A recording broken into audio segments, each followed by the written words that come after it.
You know what? We're going to end up doing. Do you remember last night when we did this, where like it went off perfectly, and I was so happy with how it went off perfectly. We did it all over again anyway. Like whether we get it right or wrong, we end up doing it more than once. That's okay. It's a great intro. It is a great intro. It is a great intro. I'm very happy with it. All right, now look. Before we look, we have a great show for you tonight. The fantastic, the wonderful, the very talented, my good friend, celebrity Twitch streamer, Kate Stark is with us tonight, and she'll be joining us on the couch very soon for an interview. There's going to be comedy. There's going to be all kinds of great stuff. But before that, we're going to talk about what's in the news. We're going to do a little monologue, a little back and forth. But first of all, Adam, we got to talk about this new outfit. Come out here. I got to see it. Get yourself out here. Okay, so I'm pretty happy about what's going on here because are you? This beautiful jacket was given to me by my new friend Pudge, who has moved onto my island. He's a lazy bear, and he's very anxious, and I love him, and he's my favorite. And the best part about it was I went and bought myself some new pants because Pudge replaced the gorilla that I have been psychologically harassing for the last 2 weeks. Oh, Pudge is an Animal Crossing villager. I thought Pudge was like a real-life friend who'd sent you these in the mail or something.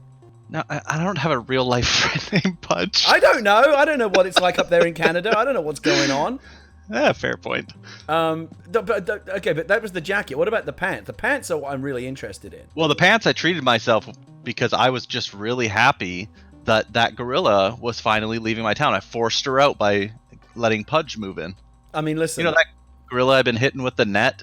Yes. Yeah, gone. Leaving my town tomorrow. Did that work See in the you end? later. Just whacking him with the net all day long? No, because I ended up having to talk to the gorilla because she was making something in her house and I needed to know what it was. And then it was some stupid shell thing that I didn't want anyways, so I wasn't too happy about it. But okay. Got these pants. Where did you get the pants? Able Sisters. Man, when they rotate around to my store, I don't know what I'm gonna do about that. Did they come in different colors? I'm sure you'll find out soon enough. So, I mean, look, here's the thing. I encouraged you when you came on board as the band leader on this show to, express yourself sartorially. And me as the host, obviously, I've got to dress up. I got to wear the slacks, the sport coat, the tie, the collar, the fancy shoes. You as the band leader, the Mr. Rock and Roll, you can express yourself. You can, you definitely look like, you're in, I don't know, like Blink 182 or something. Wow, is that that's the band you're gonna go with? Well, they're Canadian, aren't they? I don't know. I don't know either. I don't know anything about think popular so. culture. I don't know. I honestly have no idea. What's a Canadian rock band? Nickelback. Damn it. I was going to say I don't want to say. But you got there. Oh my goodness. Before we go any further, I want to talk to you. So we're getting more. Oh yeah, Rush is Canadian. Good call, chat. So I said we're gonna start the show doing a monologue, but I thought rather than just me talking, it might be more fun if we kind of like, even when hosts do the monologue, they're all like, "Oh, did you see this in the news, Kevin?" They kind of have a little back and forth with the band leader, with whoever the sidekick is. And so I thought what we would do is, it might be interesting to check out some of what's in the gaming news, in the news world. And there's some big stories out there, but let me tell you, number one, Adam, the number one story in my corner of the universe is that this show is blowing up. This show is blowing up big time. Check it out. This is from Screen Rant. The media is waking up. The lamestream media is waking up to the fact that animal talking is the next big thing. Here we see the headline: Gary Whitta hosts a talk show from within Animal Crossing New Horizons. Built it in his basement, featuring celebrity interviews and other guests. Oh yes, it's all happening. It's all happening in the world of animal talk. Gary, can you pull back up that photo? You want is that is that our press photo that we've sent out, or no? Did you specifically go with 420? So I took that screenshot the other day, and a lot of people have zeroed in on that. And you can you read into it what you want, but yeah, that was just a screenshot that we took, and a lot of people have been using that one and go, oh, 420, hilarious. Yeah, I didn't do that though, of course. No, of course not. And it wasn't deliberate. In fact, in some of the versions of this screenshot that I've used, because I like this shot, I cut off that left part of the screenshot just because it's all the stuff that you don't want to see, like the direction buttons and everything. But look, that Adam, once again you've zeroed in on the wrong thing. That's not the point. The point is Animal Talking is blowing up. Yeah, you're right. You, after all these years, you finally made it. I finally found success after laboring in the salt mines of video game journalism and Hollywood screenwriting. Finally, I found my calling. I said to you on the show last night that I realized in doing this that my dream all along has been to be a late night talk show host, and I'm really feeling like that's the case because look at what I get to do now. This is my job. This is my hobby. I get to hang out with good friends. I get to hang out with you. I get to meet interesting people who come to the show and we have conversations. There's comedy. There's music. Wait until you see who we have on the show Wednesday night. Oh my god. I'm going to get into that at the end of the show. But let's not get ahead of ourselves. I do want to talk to you about what's going on in the news. The Screen Rant. I did notice your good friends and you comment, by the way. No, I mean, what I meant was good friends like you. You are my good friend. You're the look. I plucked you. I plucked you from obscurity, Adam, it's and true. Elevated you to this position now at the vanguard, at the cutting edge of the top pop culture entertainment zeitgeist, which is where you're at right now, by the way. Listen.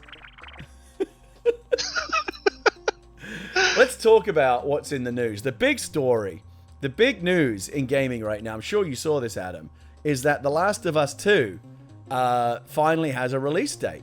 Did you see this one? Oh, boy. Oh, I've heard. So June 19th, we'll all finally get to play The Last of Us. And Ghost of Tsushima 2, which I know a lot of people are excited about, but come on, let's be honest. Last of Us 2, that's the big story. Are you a Last of Us guy? Is this a big deal for you? That game just blew my mind when I played it. The first one. So I am greatly looking forward. I need to play more. Do you want to know my really dirty secret that I've never revealed to anyone? Is it about what we were talking about, or is it about something else? No, I mean, I have lots of little dirty secrets that I've never revealed to anyone, but this is like relevant to the conversation that we're having. Okay, then yes. I never finished The Last of Us, the first one. Never finished it. I don't know how it ends. Oh, don't worry. The ending is, not even important in that game. So, what I'm planning to do is, because playing through the game at this point, like, who's got the time, is I'm going to watch one of those YouTube videos that, like, cuts together all the cinematics so that I can just, like, get caught up on the story, and then I feel like I can get into and I will play the new one, definitely. The first one, I got quite a ways into it, and then for some reason, I don't know why, it just kind of fell away. Leah, my wife, who's in the chat, says, next time I'm on, I'll share some dirty little secrets. What? Your dirty little secrets, Be I nice. imagine is what Be you're nice. talking about. The other big story in the news, and this is not necessarily a big story today, but it became kind of relevant to us in our household today.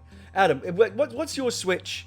Let me cue up this story by asking you this. What is your Switch situation? Have you had your Switch for a long time? Did you acquire one relatively recently? How many do you have in your household? Like, what's the Nickerson Switch lowdown? Okay, this is embarrassing because it's gonna make it seem like I'm some sort of Richie Rich, which I'm definitely not. But I actually acquired 2 Switches at launch. Okay. Because we wanted to play Breath of the Wild in the house. Right. And then I got a Switch Lite because I thought the Pokemon one looked really cool, and it did. Right. And then I also got some to develop on from Nintendo. Okay. And then I also ordered a brand new one to play Animal Crossing on. Wait, so how many do you have total? I'm losing count. Well, there's the one out back that's holding my door open. There's the one under my living room TV. Wow. There's 2 here. And so that makes 4. too many. That's a lot. I thought we have 3. I thought I was in the elite. Yeah, I just had to have that adorable Animal Crossing one. Oh yeah, Leah has that one. She loves it, and it is super duper cute. And Leah in the chat says, if you want to sell any of those, let us know. And that leads us to our next story. And again, it's like everybody already knows this, but it's in the news. It's in the news again today. You cannot get a Nintendo Switch anywhere. Anywhere. This is from Bloomberg. Nintendo Switch is in high demand, and there aren't enough of them. You can get, it seems, a Switch Lite. I poked around a bit online today. You can get a Switch Lite. The Switch Lites are actually not terribly difficult to find. But like a full-on Nintendo Switch, you know, the dockable one with the bigger screen, like the full version, the original one, good luck. You ain't getting one of those anywhere. You know, and because, between coronavirus and Animal Crossing, everyone's cooped up in their house. Everyone wants a Switch. Everyone wants to play Animal Crossing. And you just can't find them anywhere. Nintendo, I don't know what they're doing, but they just can't keep them on the shelves. Now, part of what's going on here, which really annoys me, and I read a couple of stories about this today as well, is that part of the reason why it's so hard to find them is these people. I'm just going to say people. Are making these bots that just like instantly swoop on as soon as a Switch becomes available. It just instantly like auto buys it, and they don't, and that's so they can just resell it at some exorbitant price. They're scalpers, they're scum, they're filth, they're vermin, the lowest of the low, and it's making it really hard for like sweet old ladies like my own dear sweet mother-in-law really wants a Nintendo Switch, and I tell you why. Part of the reason why the shortage might be happening, Adam, is because of this very show. Because this show's blowing up, everyone's seeing it, everyone's talking about it. They're talking about it over the water cooler. Well, not literally over the water cooler, because no one's going into work. But over the virtual water cooler. They're Zooming, they're Skyping, they're TikToking, they're WhatsApping, and they're talking about this show. And they're saying, well, I want to be a part of this. How do I get involved? And obviously the way to do that is to get a Nintendo Switch. Can't do it. So I shoulder some responsibility for this myself. But like my poor mother-in-law who watched the show, who now wants to play Animal Crossing, she can't get a Nintendo Switch. What's going on?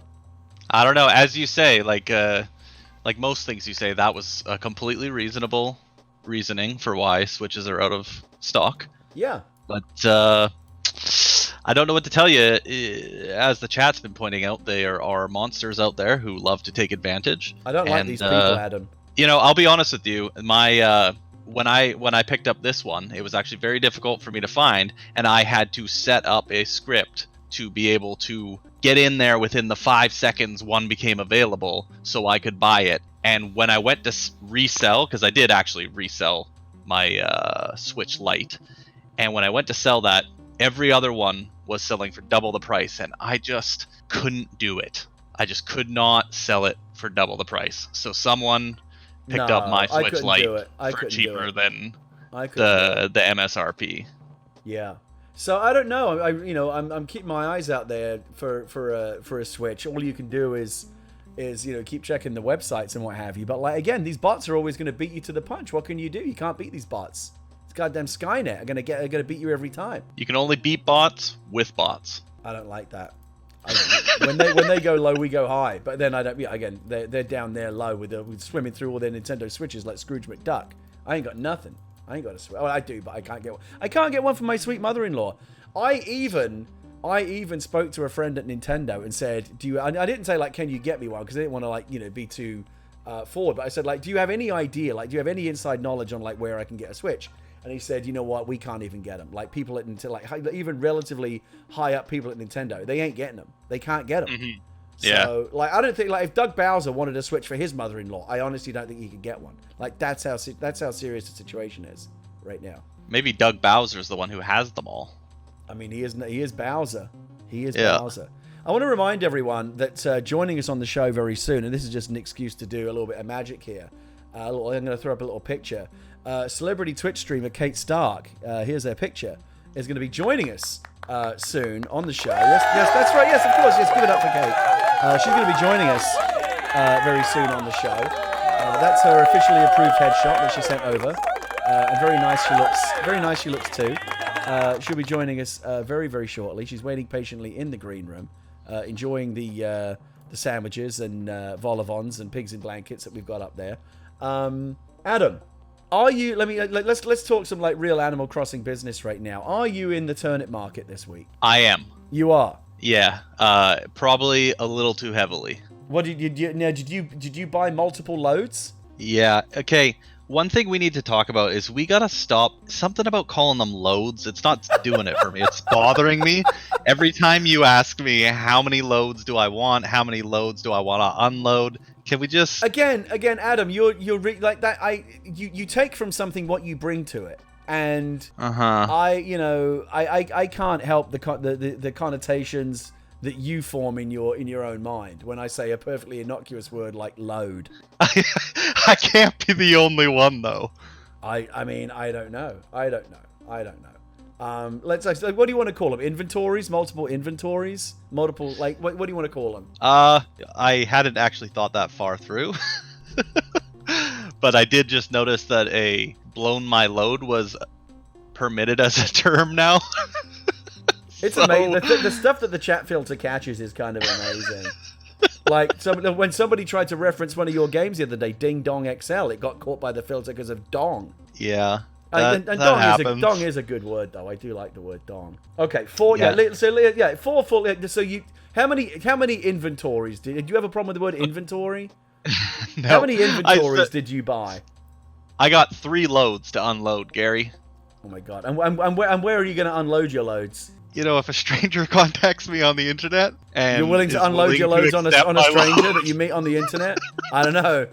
Sounds kind of dicey. Oh man, sounds a bit dicey. You should be badum-tishing some of these. Oh, you're not wrong, but I don't badum-tsh myself. Okay, fair enough.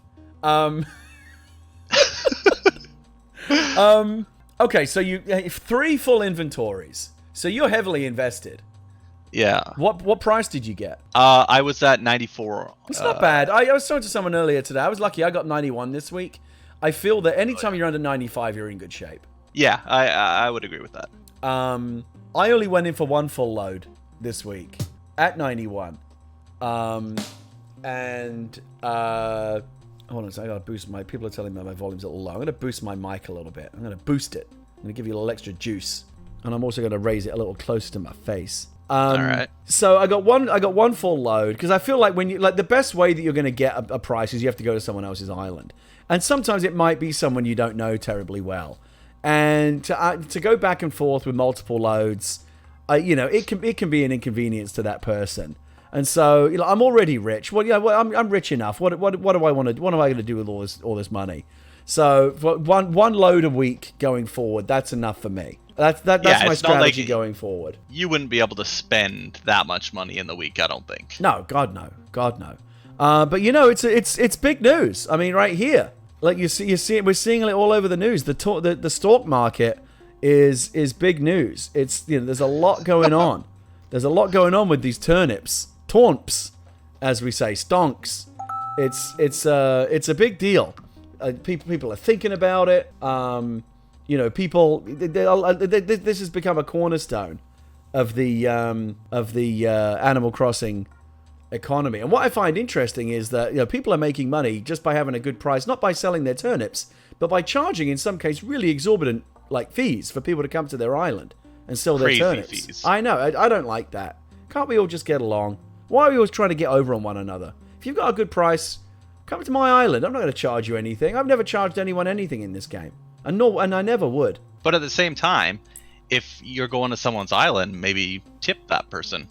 Leave a little something for them. Oh, yeah, absolutely. I'll always do that. I'll always leave a little tip or something. But, it's nice when you do it voluntarily. I just don't like it when people have their hand out. Yeah, that's true. I don't like that. So listen, I wanted to. You wouldn't have known it from watching the first couple of minutes of this show when I managed to somehow balls up the opening in every which way. But we are getting better at this. We're adding more bells and whistles. We're getting better at this show. It's only our 3rd show.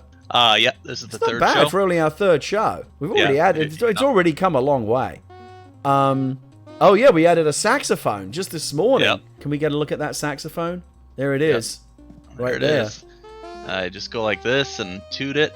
That's cool. Because that sax is such a big part of our theme tune that it's important that we have definitely. It on the set. Otherwise, someone's going to be saying who's playing that saxophone? There isn't a saxophone on the set. So we've got plans. Let me tell you another evidence that the show is blowing up is everybody wants to be on this show, Adam. If you had seen my phone or my email in the last 48 hours, you wouldn't believe it.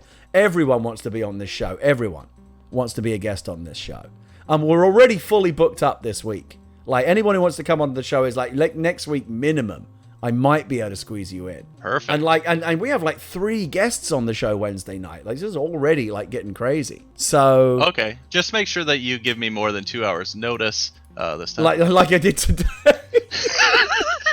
I put up tweets. I put up animated videos promoting tonight's episode, and I didn't even tell Adam that he was needed on the show tonight. Again, that's the level of professionalism that we're dealing with here. It's and this is Adam's face when he found out he was doing the show tonight, right there. So yeah, look, nobody promised you anything. There's no money. You can ask for your money back, but you never gave me any money. There's nothing to give back. We're doing our best over here. We're all on lockdown. We're all at our wits' end. I mean, look, we're cartoon characters standing in a fake talk show basement. We're grown men, Adam, and this is what we're doing with our lives. But I'm okay with it.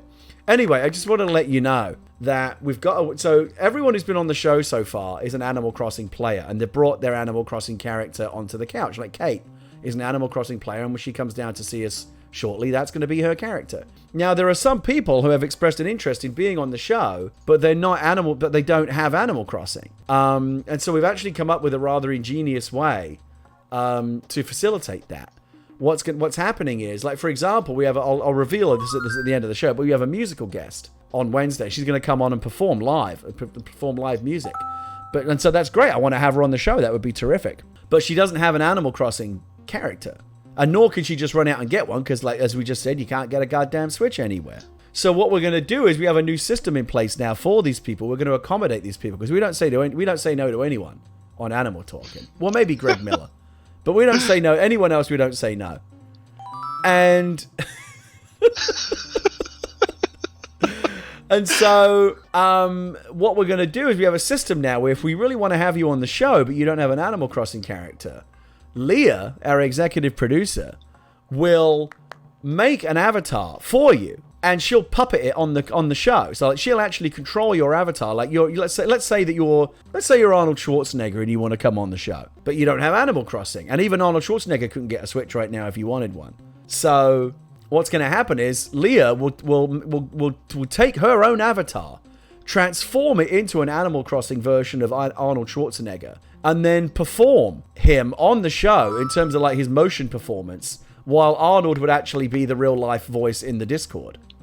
So that way, so we figured out a way for there to be no limitations. It's like the Muppet. Like, and we're not. I feel like I'm breaking any like show business, like magician's code or anything by telling you this. Like, everyone knows that, like, Kermit had fucking Jim Henson's hand up his ass the whole time. I mean, it's not like it's a surprise to anyone.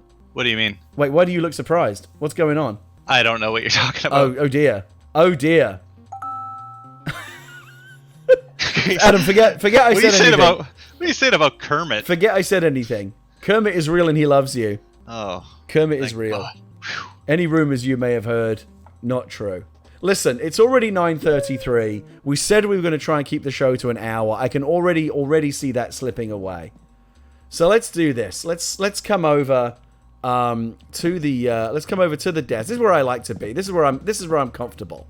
Is behind this desk. If I can actually get in the goddamn seat. There we go. I'm comfortable behind this desk where there's a physical barrier between me and the people I'm interacting with. That's what I need. I need a barrier. So without further ado,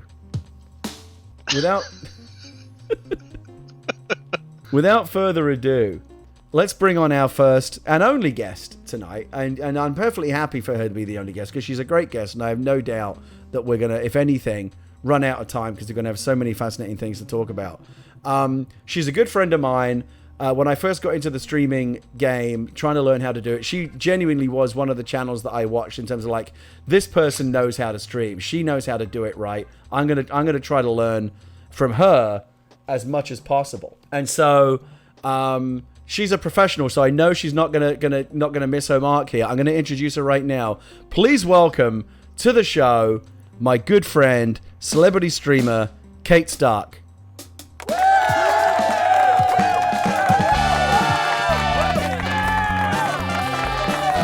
Here she is, everybody. Oh, God.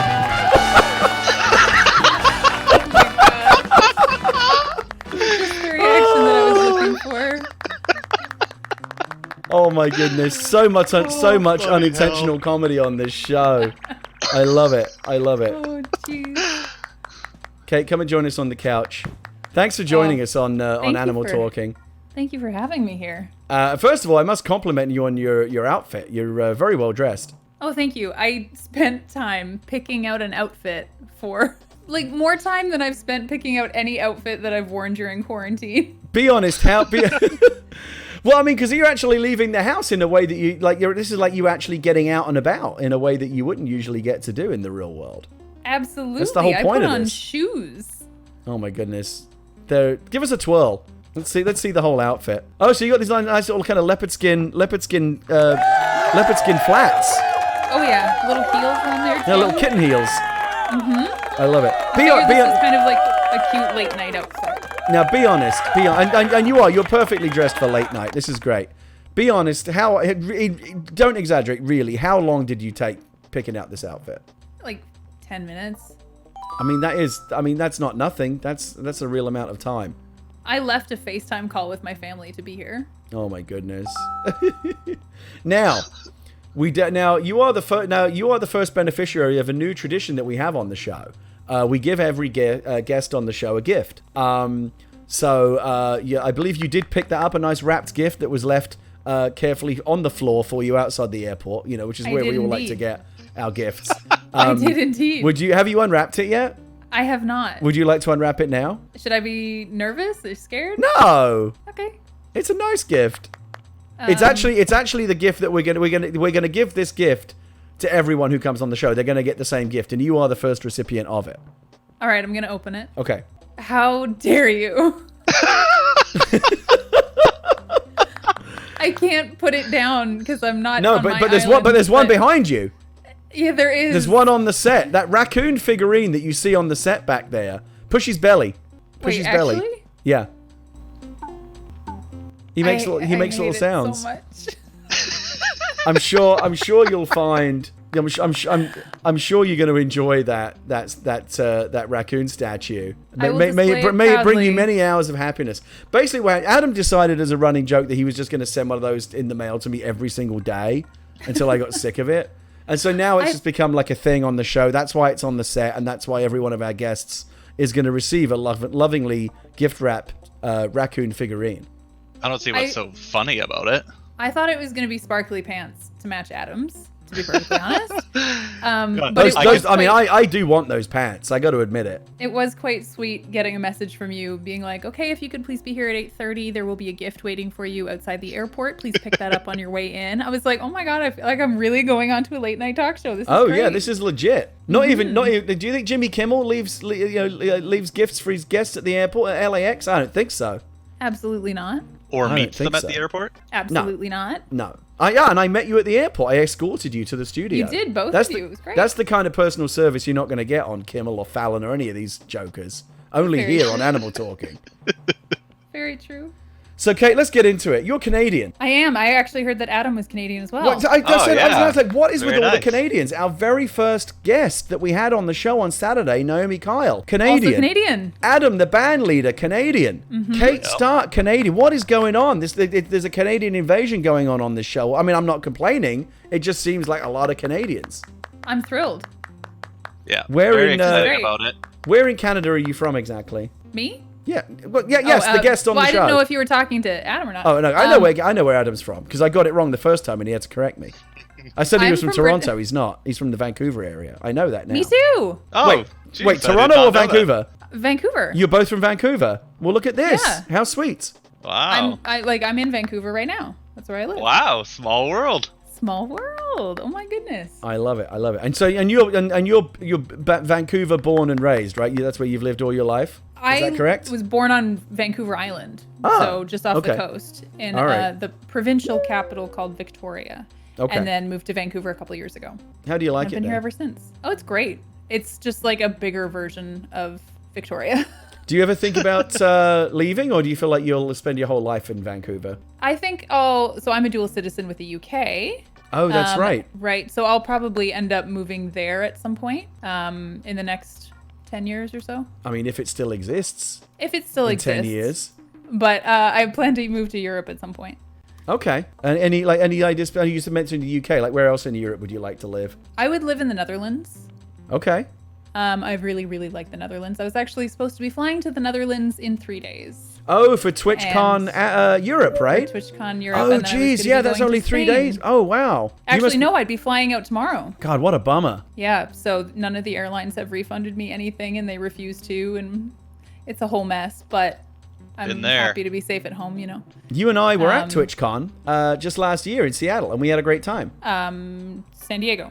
San Diego. That's what I meant. Also, PAX. That's what I meant. Just getting them confused. No, yeah, that's right. No, because I saw a lot of you last year. I saw you at Seattle for PAX, and then I saw you. Wait, which came first? I don't even remember. PAX. PAX first. Yeah. And then San Diego. Like the whole business of like going outside, like it's so alien to me now. I can't even like keep it straight anymore. I don't remember. It's wild to think about. That's the before 4 times. I don't remember any of that anymore. So I live alone. It's just me and my cat, who is asleep behind me right now. Okay. But imagine doing this by yourself. I haven't like touched another human since February. So let me ask. How wild is that? So let me ask you how you're doing. You live alone. You've got your cat. I'm sure Loaf is a comfort to you.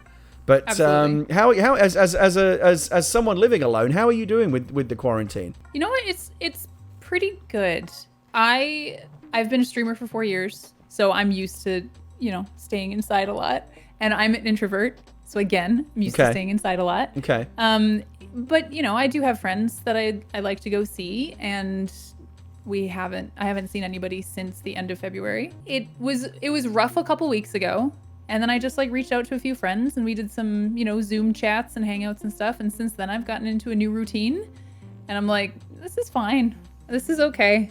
I'm happy to just like be safe and healthy and food on the table, and so fortunate to be working from home. And it's been really fun to just play Animal Crossing, and played Final Fantasy VII Remake, which was really fun. So I've been keeping busy.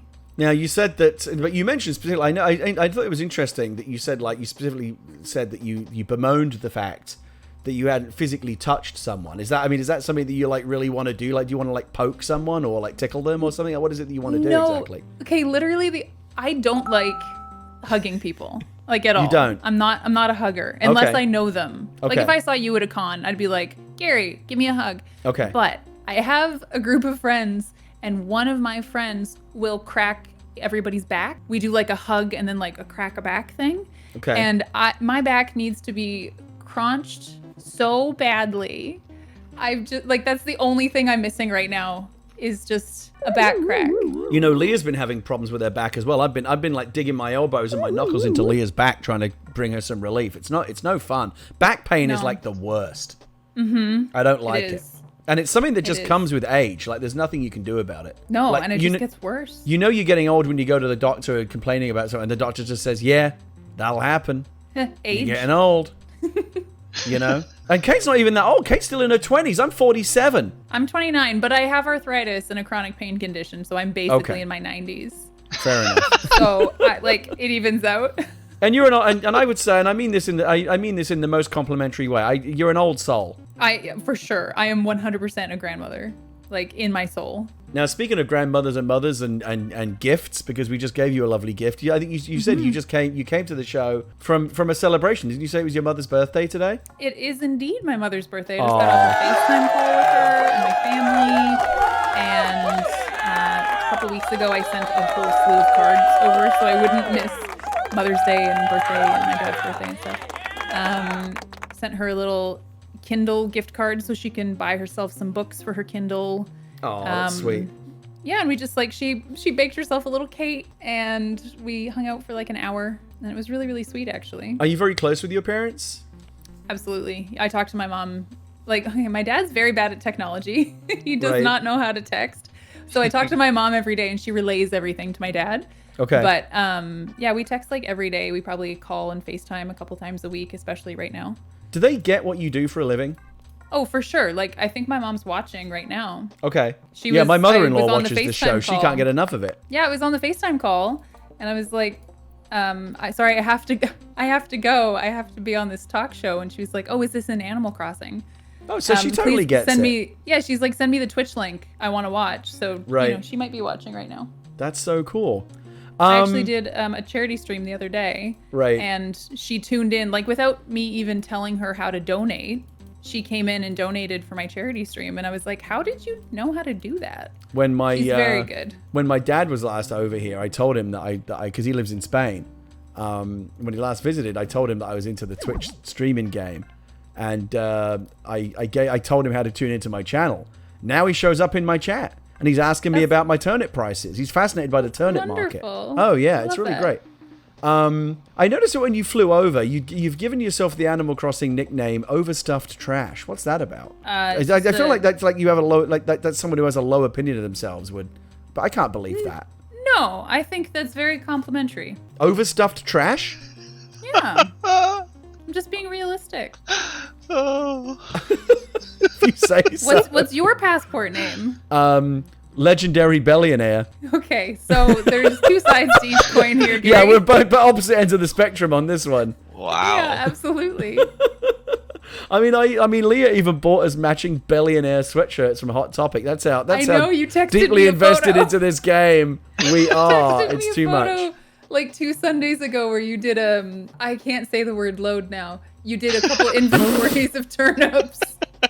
Hey Adam, and I listen. said you're a billionaire, and you responded with a picture of you wearing that hoodie. I got to take a moment, Adam, to apologize. You remember how I said that we were going to keep tonight's show to an hour? Yeah, that's out the window. That's done. It is what it is. All right, okay. But we are going to try to get this thing down to a reasonable. Because Adam, even though I haven't asked him to do it, he's like. By the way, a round of applause for Adam. He's all right. That's enough. He's been not only the band leader and my sidekick on the show, the Robin to my Batman, but also or Alfred or whatever analogy you want to use. Yeah, let's go with Alfred. Alfred, that's better. He also puts together. He did the opening animation for the show that I fuck up every night. He cuts together the YouTube clips when the YouTube show goes up. That's not just like a raw dump of the Twitch VOD. He edits that together and cleans it up and cuts out all of my mistakes and makes me look good.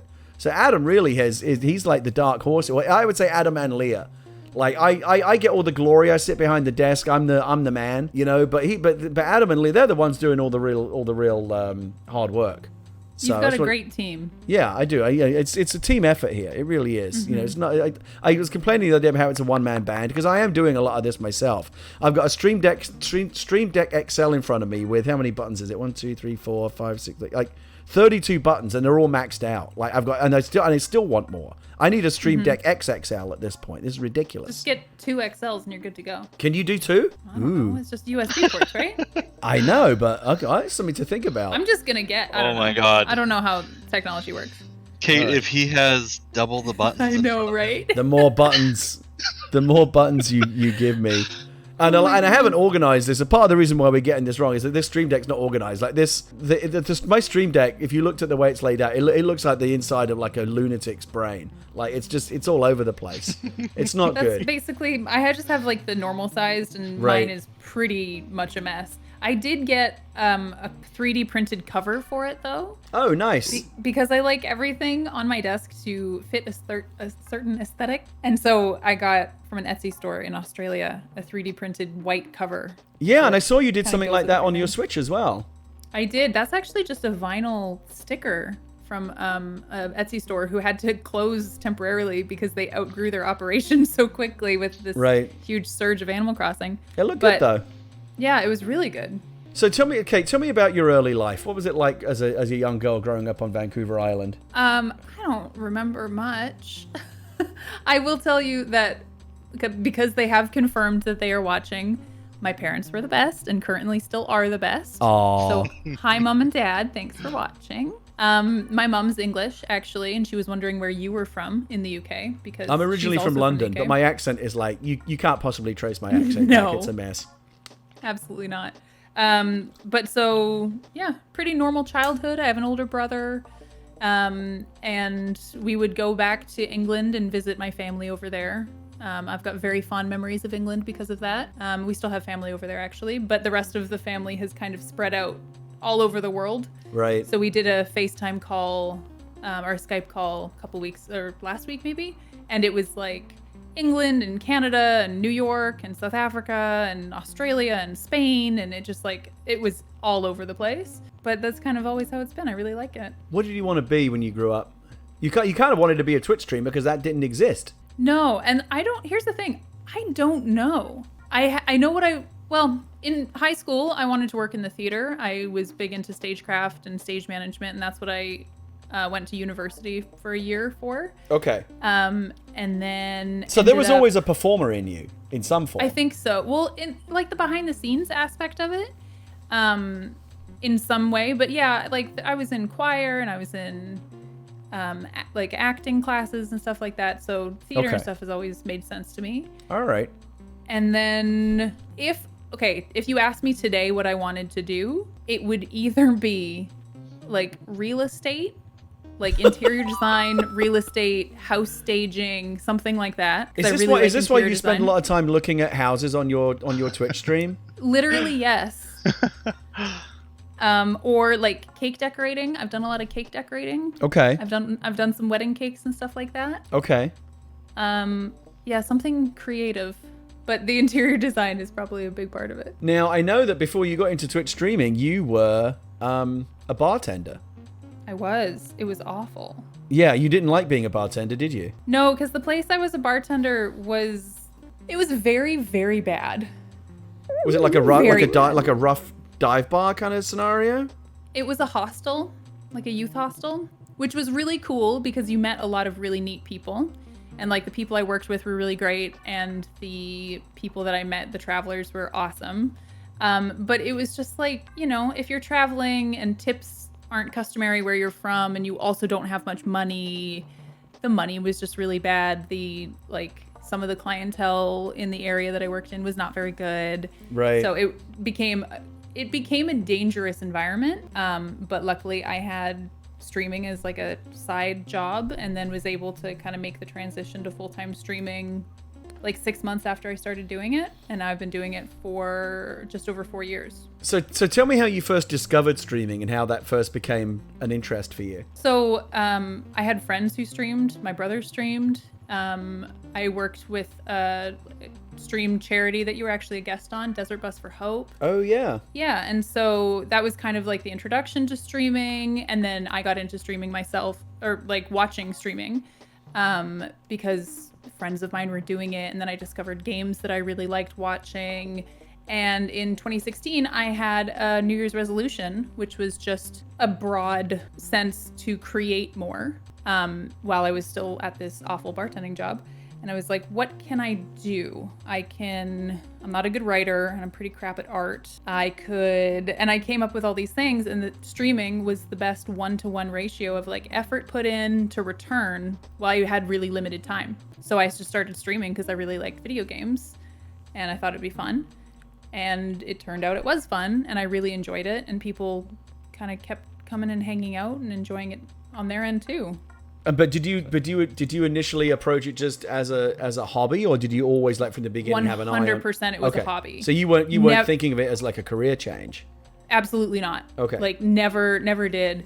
And then, you know, people kept showing up and wanting to be a part of the community. And then a friend of mine who worked kind of in the industry, she encouraged me to set up a Patreon, actually, to kind of supplement income, because she knew how bad my job was. And it was the Patreon that I launched probably like 4 or 5 months after I started streaming that gave me the push, because it allowed me to start taking an extra day off work from my full-time bar job, and put a little bit more time into streaming and into YouTube and stuff like that. And I just slowly made the transition, because it wasn't an overnight thing. Slowly made the transition, and then in September, so 9 months after I started streaming, I went completely full-time content creation. And like I said, I've been doing that since 2016, 2020. Yeah, it's been like 4 years. Do you remember what your first streams were? Like what you did with your very first streams? So bad. Oh my God, Gary. I can't believe I've never told you about this. No, tell me. This is why you're sirens. here. Yeah, so I streamed Borderlands 2. Okay. As my first ever stream. Okay. And the reasoning behind that was I'm friends with Mikey Newman. Oh, I know Mikey. He was one of the writers, and he was the voice of Scooter. And I was like, how bad is it that I have never played this game that my friend has made? Right. I should play this game. But I only had a iMac, and streaming from a Mac is nearly impossible. Uh-huh. So I had to, for the first like handful of streams, I couldn't hear the audio. So I gave the audio to the audience so that they could hear it, but I couldn't hear it. Right. For what a sacrifice. like weeks. Yeah. But it meant that, they could hear it and they were entertained. But I also had a Magic Mouse. And if you've ever used an iMac, it's one button with a right and a left click, which is not made for shooters. So I couldn't aim and shoot at the same time. I still use a Magic Mouse for work. Like I have my Mac for work and my PC for games and for streaming. For work, it's fine. But yeah, for gaming, forget about it. Really bad. So I did that for a while. And then I played Portal 2. It was all just like recommendations from the community, and then kind of found my groove with like Overwatch and PUBG, and then kind of evolved from there to finding games like Animal Crossing. And I've always been into shooters. Call of Duty Modern Warfare, the original, was one of my favorite games. So it kind of was the natural progression. And that's actually where I started hanging out with you, was in PUBG.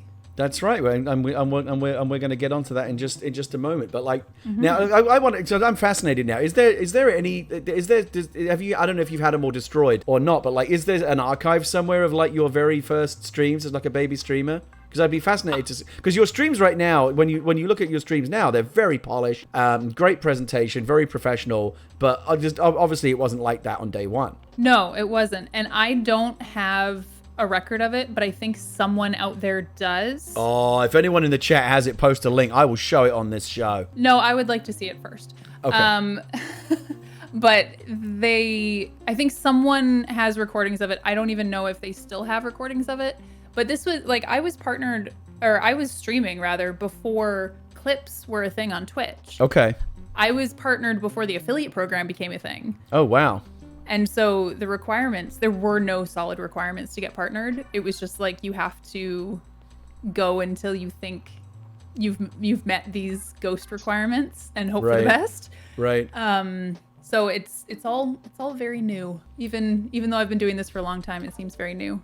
So I'm just trying to kind of get a sense of it. Was it the moment where you thought like, oh shit, like I can make a living doing this. This is what I want to do, like, professionally. Was there like one kind of like light bulb moment where that happened for you, or did it kind of creep up on you gradually? It was out of necessity, actually, because of an incident that happened at my bar job, where it was a violent incident. Oh, geez. With somebody that came in to my job, and it was very, very bad.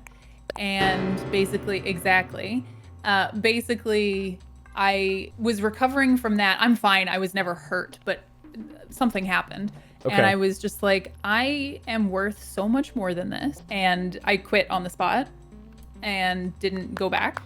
And then 2 weeks later, I was invited to my first ever TwitchCon, which was the second ever TwitchCon. And I had such an amazing time. Was that still kind of, what was the second TwitchCon? Must have been like still like a pretty small affair. Oh, it was a disaster. It was a disaster. Was it like in an airport Hilton or something?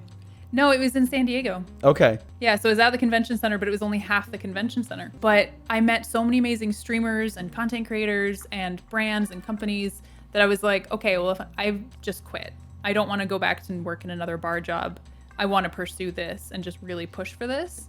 And that's exactly what I did. And thank goodness it worked out, because that would have been awful if it hadn't. And I don't know what the kind of the breakthrough game, or a lot of streamers find success through streaming one particular game. PUBG has been that for a lot of streamers. Fortnite obviously launched the careers of a lot of streamers. I think for you it was part like you still play, like you've been playing PUBG for years now, right? That's really been your go-to game for a long time. Mm-hmm. It kind of started with Overwatch, I guess. I played Overwatch. I had a meeting with somebody at Twitch.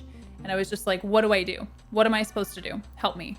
I need guidance, because, like I said, there weren't any particular parameters for getting partnered. Right. And so they basically just said, try playing a game for a month straight and see what happens. And I played Overwatch. And that was their advice, was just to pick one game and stick with it? Yeah, and just see how it goes. See if it changes your viewership or whatever. And so I did. That's exactly what I did. And, you know, it worked to some extent, but I was never amazing at Overwatch. But I also kind of got bored of it after a while. So I kept switching it up and changing it. But I think the big one for me was PUBG. And that was in March 2017. Yeah, that's how we first met in game, right? I accidentally ran you over with a Jeep and we never looked back. No, and look at us now. Look now look at us sitting on this wonderful set, surrounded by beautiful ferns. It was because of the family dinners, I think. Oh, that's what it was, the PUBG family dinners. Yeah, we would all get together and play. My dear friend Jamie was a part of family dinner with me, and then she knew you, and she introduced us. And I'm going to have Jamie on the show very soon. She loves this. You know, she loves silly things, and she loves this. But now, of course, the new I've seen you, like, you call yourself a variety streamer. You play a variety of different games. Mm-hmm. And PUBG is still, I think, like probably the thing that you play the most. But I've seen you play a lot of Stardew Valley. And so I'm actually interested now that you're playing Animal Crossing, and we'll definitely talk about Animal Crossing. What was it like as a Stardew Valley player coming into Animal Crossing? Because they're similar in many ways, but also really different in many ways. Yeah, I think this is what I wanted Stardew Valley to be, because I didn't know about Stardew Valley until I started streaming. And that's when my community was like, you should try playing this. I think you'd like it. So I did. And the aspect of Stardew Valley that I really like is decorating and organizing my farm. Right.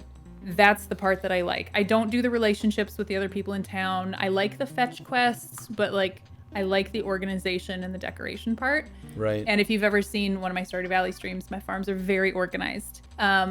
But as soon as I started playing this, I was like, oh, I get it now. I understand. This is fantastic. So Animal Crossing New Horizons, this was your first exposure to the Animal Crossing phenomenon. It was completely. And I didn't know what it was at all until I booted it up for the first time on stream. People just said, hey, you should play this. And I said, okay. So I did, and I started crying within the first 10 seconds. I was going to say, I remember you tweeting something about that. The light bulb went off. Like, the scales were lifted from your eyes immediately. 100%. And you've never looked back. No, and I've been playing it I think I've missed like 1 day or 2 days maybe since I don't know if I've missed a single day. You've been really crushing it. I mean, so I've got, every morning, Animal Crossing mornings with Gary, 9 a.m. tomorrow. I haven't missed one yet. The worst I've done is I've been an hour late. And that was unavoidable. That's incredible. Yeah, and I haven't missed a single day. It's been really good for me. Like, it's been good therapy. I wake up in the morning like excited to come do it. It starts my day off in the right way. I that's really kind of enjoy what it. I felt about Stardew. Is I would wake up and I would do my chores in Stardew, and then I would feel more productive in my everyday life because I had already accomplished something, even if it was just a video game. There is something, I think, and I'm sure somebody could write someone far smarter than me could write a fascinating kind of psychology paper on it. But there is something very comforting and kind of therapeutic in almost the monotony of it, like chopping the trees and collecting the fruits, and you're doing a lot of the same stuff every day. But it's the ritualistic nature of it that I think, like, it's like a human level. There's something about it that we're responding to. 100%. And I often catch myself just running around the island and, again, chopping down trees, catching bugs, going to the shop, and I will almost apologize sometimes because I don't realize. I'm like, oh, this might be kind of boring. I'm so sorry, chat. And they're like, are you kidding? This is perfect. This is the stability and the chill that I need right now. I don't think this game could have come out at a better time.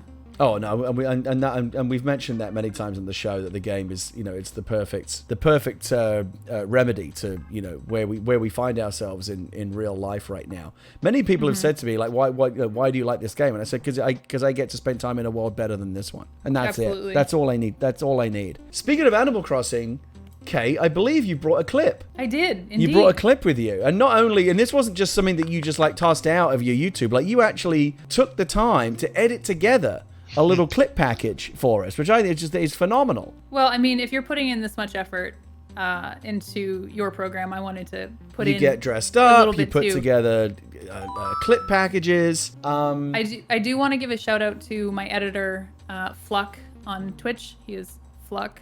He's incredible. He does all my YouTube videos and he put all of the flair into these clips that you're gonna see. Now, because what you do, and I've heard, I don't really. Well, I'm going to start doing it now because Animal Talking will be putting up the episodes on YouTube for people that can't catch them live. But I've been told that this is good streamer practice, not just to stream on Twitch, but to put together little packages of what you stream on YouTube, so because that helps people find, your stream. Yeah, and I only just recently got into this like 4 or 5 months ago.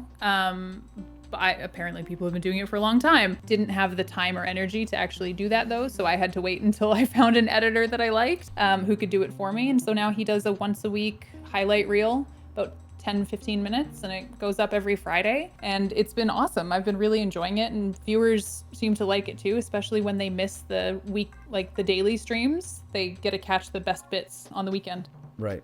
So let's go to the clip. So Kate's put together a nice little package here, a 2.5 minute clip, which sounds long, but it's no longer than a movie trailer. And honestly, this is better than most movies, I think. There's a theme to this one. There's a theme. All right, let's check this out. Let's roll the clip. Do you want to know how I'm getting rid of creatures that I don't like?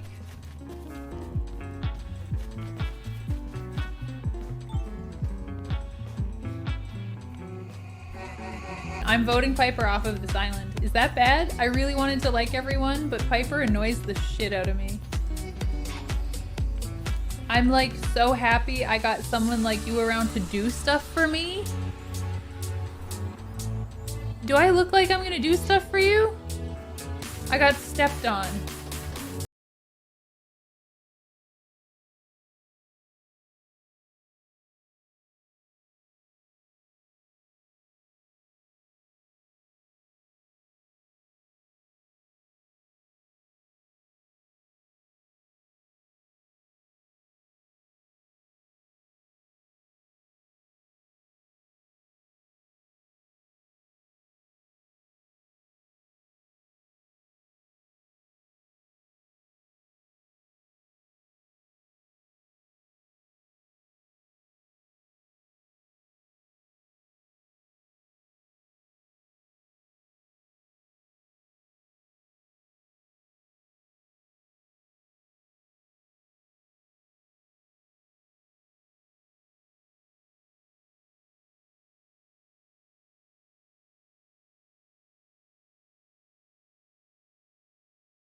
I genuinely forgot about this.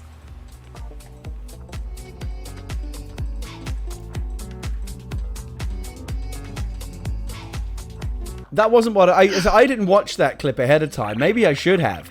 What? I see nothing wrong with this clip. So, I mean, you're not wrong that there's a theme. There was a theme, all right. Rude. She's rude. I've been trying to get rid of this villager named Piper for weeks. It's not difficult to get rid of a villager. I think you're just addicted to drama, Kate. I accidentally got rid of someone, I have so many opinions right now. I'm getting flustered. My favorite villager is named Marcy, and she's a kangaroo, and she calls me Pouches. And I ignored her for a day accidentally. And she came up to me and said, I think I need to move out. And I almost cried. I know. I have a villager on my island called Hopkins, and he's my favorite. He's a little inflatable rabbit with a valve in the back of his head. And I love him. And I talk to him every time. And I really worry that he's gonna leave me. And I lay awake at night thinking, does Hopkins really like me, or is he just pretending? And then there's Piper, and she refuses to get upset and leave. So I'm I'm waiting. So look. Can I just go ahead, Adam. It's been a while since we heard from you. How come no one brought up... Do you have an islander named Pube? Cube. I see. Cube with a C. That He's makes a penguin. a lot more sense. Adam, just stay over there in your corner thinking about pubes and loads and everything else you're thinking about. My Jesus Christ. Are watching. Oh my goodness. Well, the thing is, Kate, you brought 2 clips, and I originally only planned to show 1, but now that I kind of feel like is the other clip? Is it like a second part? Is it like a continuation of that story? There's a partial continuation, and then like 3 just like fun clips that follow it. Because I kind of want to watch this next clip now, because like you've got me hooked. You can go for it. Let's roll the clip.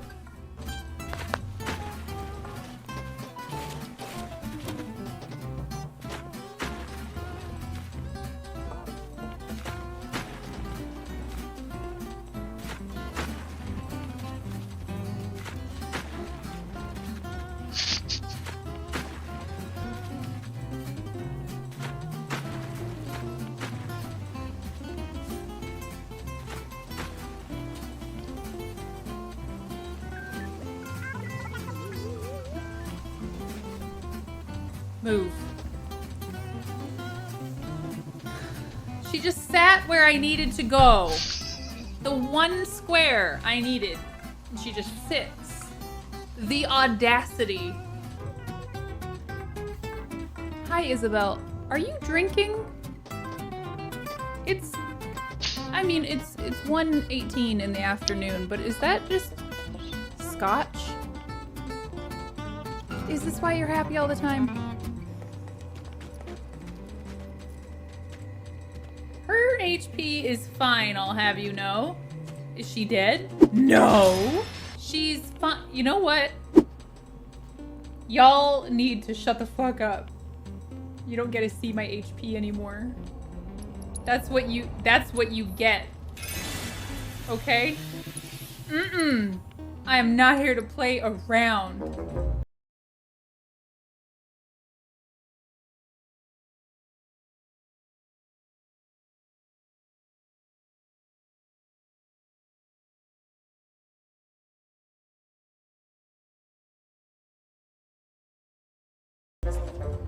Very nasty oarfish. Trying to manifest that.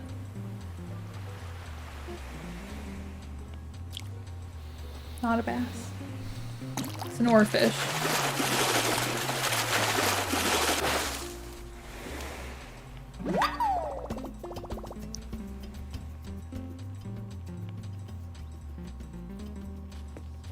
Terrifying. Ooh, bitch!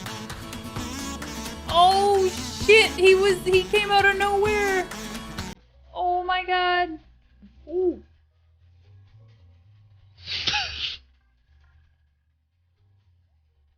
Oh shit. No, not again. I can't do this again. Shit.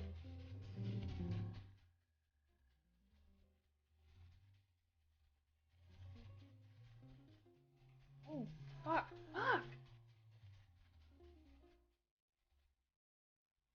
This has been my greatest display of gaming skill ever. No, I can't do this again.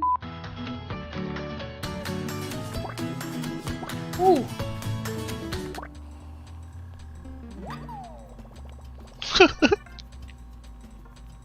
Steve Irwin, who? I don't know her.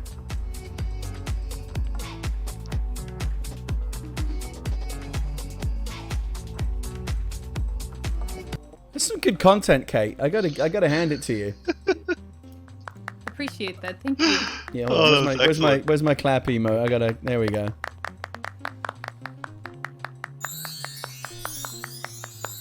So those are excerpts from the highlight reels. Those go up every Friday on YouTube.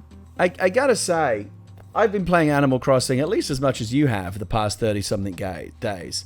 And I've never had anything like that kind of interpersonal drama that you're having on the island, on your island. Listen, Gary, I wasn't looking for it, but And it's something I have to deal with every day now. I mean, I'm just wondering, like, if you're one of those people that where like drama follows you everywhere you go, at some point you got to ask yourself, is it you? I really don't think. No, I don't talk to people. But it isn't terribly difficult to get an islander off your island. Leah has instructed me in all of the passive aggressive, mental torture things you could do to force an islander to leave. She's very good at it. Leah has an entire graveyard on her island of all the villagers that she's evicted and made leave. It's really quite disturbing. I'm the problem. Yeah, I know, right? I know, right? Seriously. The thing that didn't mean to do that. The thing that I've been doing just to mess with Piper is to walk into her house and then turn around and leave without. Yeah, no. So that's actually a proven tactic to make them want to go away. You'll notice that when they leave, that little question mark pops up. They're like, "What the fuck? You just walked in and left?" Correct. Yeah, they don't like that. I've been doing that quite a bit. It's been super fun. Adam's strategy has been, he's got a gorilla he doesn't like on his island. His strategy is to run around just whacking the guy with a net. Mm-hmm. That's perfect. Yeah, but the gorilla is finally gone. All I had to do was spend a bunch of money on amiibo stuff to get the amiibo to make Pudge come. I refuse. I refuse to do amiibos. Oh, the amiibo cards are fun. We've been using them on the stream. They're great. So much effort. Says the person who literally built a cage. Okay, yeah, multiple cages and then a moat. All I know is like Adam's got his issues with this gorilla. You've got these issues with this Piper bird thing. I don't have issues like a literal graveyard. Yeah, I'm the only one who seems to be a drama-free zone in Animal Crossing. Animal Crossing is supposed to be a chill game. I go there to get away from that bullshit. You got blessed with villagers that you like. Wrong. He's lying. He complains every day. That's not true. About the That's not true. In his town. One of my favorite villagers is a jock. So Rold, who's a jock on my island, finally moved out today. And like, I don't hate the jocks, but like I've got 2 of them on my island. Dude, get some other interest. Like, it's okay to be into exercising, but like, if it's all you ever talk about, that's all he ever talks about is his goddamn workout regime. I think I really like that penguin Cube because all he talks about is wanting to nap and snack. And I'm like, well, that's me, and I really enjoy you. Kate, one of the things that I like about your streams and what you do as a streamer is you do a lot of charity streaming. I do. Which I think is great. In fact, didn't you just do a big thing for like Canadian food banks or something like that? And you raised a lot of money over the weekend. Yeah, on Saturday, I do a monthly charity stream. It's usually the last Saturday of the month. We do a dedicated charity stream, and every month it's a different organization. So this past one, it was Food Banks Canada, because they are in a real bind with everything that's going on. So we raised $6,200 on Saturday, and that translates to 2 meals for every $1 raised. So it was like 12,500 meals that we funded. That's amazing. Pretty happy with that. And I think since the beginning of the year for various organizations, we've raised almost $20,000. And I think there's another big charity thing coming up in May, right? Because you're roping me into this thing for St. Jude's Hospitals, right? I am indeed, yeah. So St. Jude Children's Research Hospital in Memphis, Tennessee is a amazing organization and one that is near and dear to me. So I'm actually heading up a fundraising team throughout all of May. And then I'm ending off May on the 23rd and 24th on my stream, doing a big fundraiser for St. Jude. And I think last year we raised $22,000 and we were in the top 100 fundraisers in all of 2019. That's amazing. And they do really, really incredible work. St. Jude, they, if you didn't know, are a hospital for children's cancer and blood disease, and literally angels at that hospital. They are saving lives. They are incredible, incredible people. And also do research and then provide that research for free all around the world for anybody who wants it. So they're making big strides in the medical community and need a lot of money because they do not charge families for anything ever. Their travel, their medication, their transport, their treatment, like everything is 100% covered by the hospital. So they just focus on getting their kids well.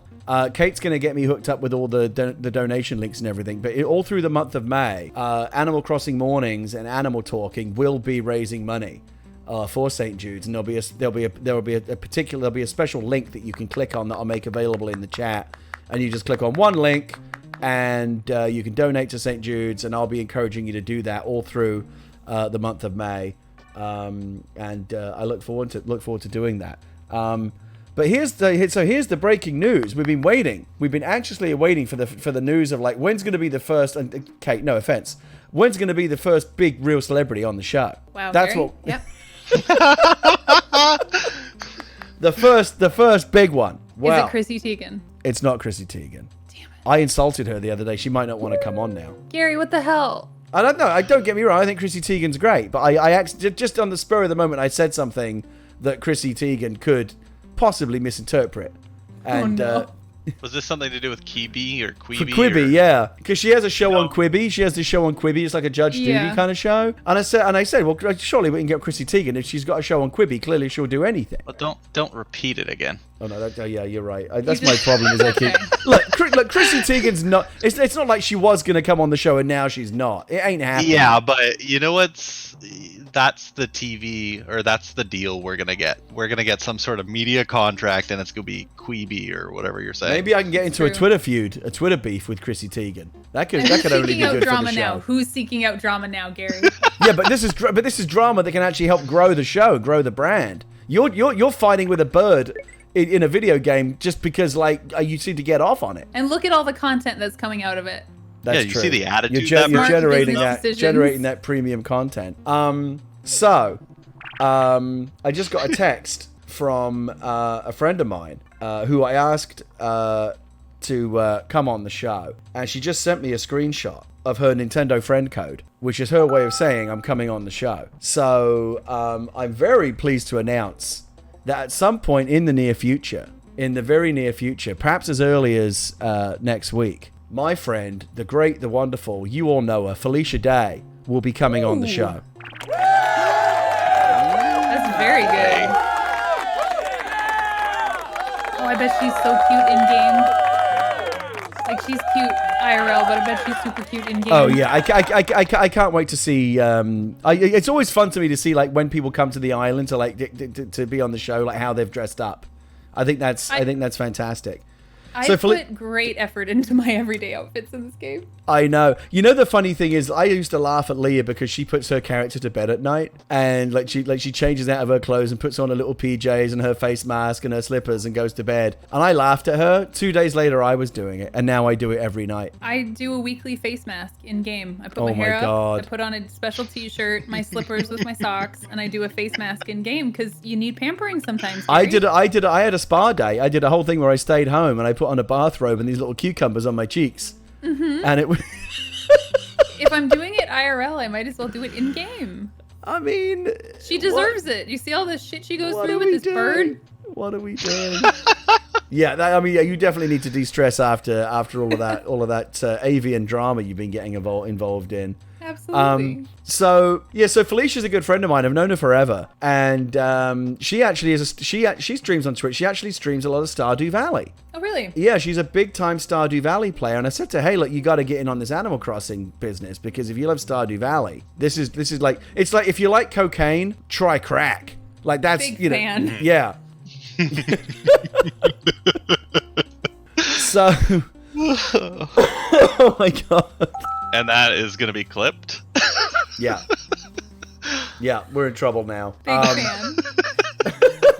Kate, that face is a very appropriate face. That's a good one. You look like you've just done a couple of lines. That's literally the joke. Yeah. No, and I'm just letting you know. I'm just letting you know that I get the joke. It's a great joke. I'm glad. It's a wonderful joke.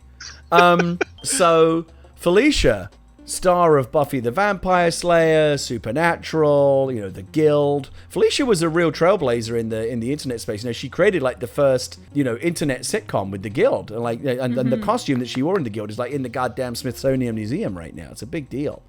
She made internet history. She's a good friend of mine, and I asked her if she would come on the show, and her way of answering that question seems to be a screenshot of her Nintendo Switch friend code. That's perfect. So I don't know what her schedule's like, but we'll be getting her on soon, and I feel like that's probably the most famous person that we've had on the show so far. I'm quite happy. And again, you're not chopped liver. Ground floor here. Oh, yeah.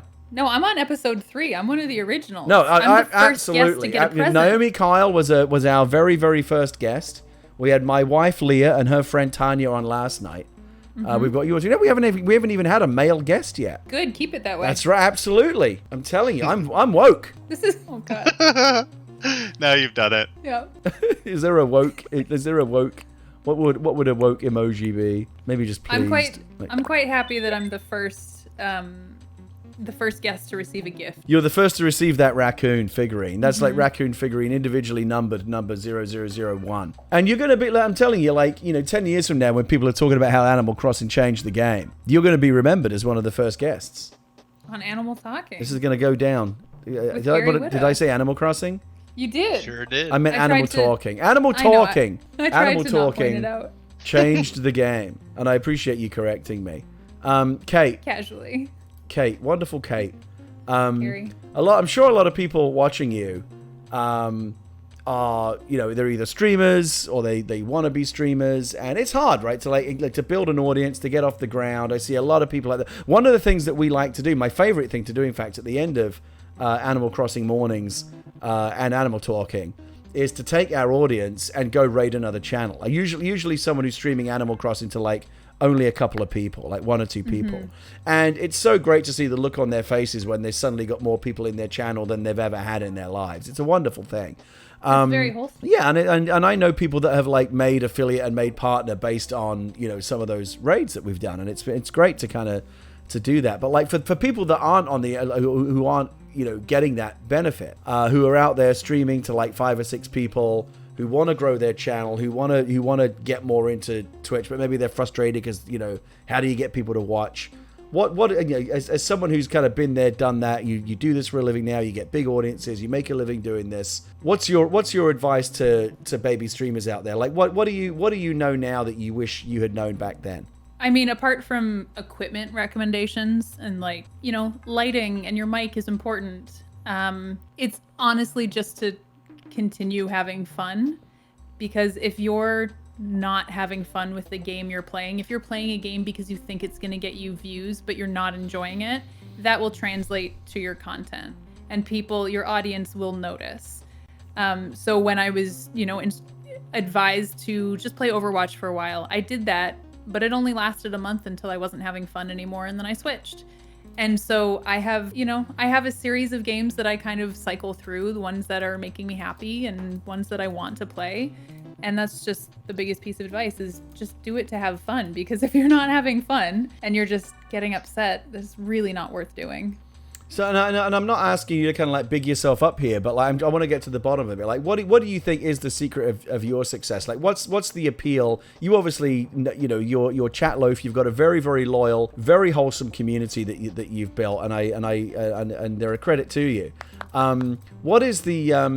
What's the appeal of the Kate Stark Twitch chat? What is it that keeps people coming back? I honestly think it's like a interesting combination from my end of personality and gameplay, because a lot of times people ask, oh, are you a gameplay streamer or are you a personality streamer? And I think I'm a little bit of both. I'm decent at the games that I play. I go between playing games like Animal Crossing and games like Call of Duty, Modern Warfare, Warzone, which is, and PUBG and shooting games. I'm pretty good at those. But I think the main part about my community that is really special is the chat interaction and how inclusive and positive and fun the community is. I kind of took the part of bartending that I was good at, of making people feel welcome at the bar and introducing them to one another and letting them chat and kind of hosting them in that way, to Twitch, which is same sort of thing. You've got your regulars that come in, you've got people that pop in once a month, and you host them and you make them feel comfortable and welcome and you remember them.